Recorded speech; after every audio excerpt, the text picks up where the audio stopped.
صيدلي وبتسمع جمل كتير تقلل من مجالك، وبتسمع جمل زي الصيدلي ده بياع. الصيدلة مجال خلاص ملوش مستقبل. قبل ما نرد على مستقبل الصيدلة، تعال نعرف مع بعض أصل وتاريخ علم الصيدلة، وإزاي بدأ، وإيه التطور اللي مر بيه.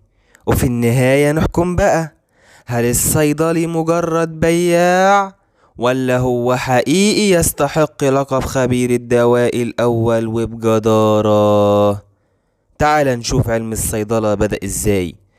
في العصور القديمة كانت الصيدلة جزء مهم من الحضارات القديمة، زي الحضارة المصرية والبابلية والإغريقية. في الحضارات دي كانت الأدوية بتحضر من مصادر طبيعية زي النباتات والمعادن والحيوانات. الأطباء والصيادلة في الحضارات دي كانوا بيعتمدوا على المعرفة التجريبية والتجربة العملية في تحضير واستخدام الأدوية.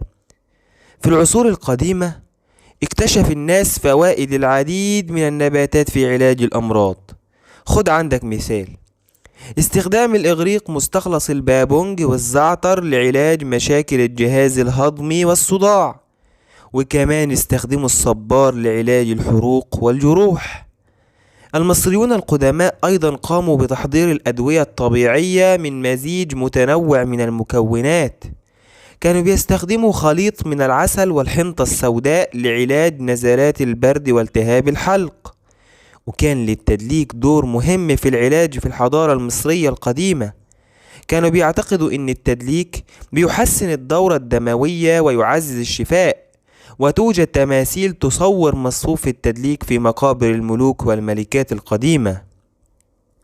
واستخدمت الزيوت العطرية زي اللافندر والقرفة في العلاجات العطرية، والتدليك لتهدئة العقل وتحسين المزاج وتخفيف التوتر. وكان للتدفئة جزء من العلاج في مصر.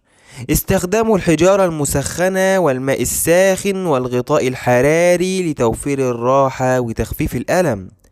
وأيضا أنواع أخرى من النباتات زي الخشخاش المنوم لاحتوائها على مركبات المورفين التي تعمل كمسكن للألم والنعاس.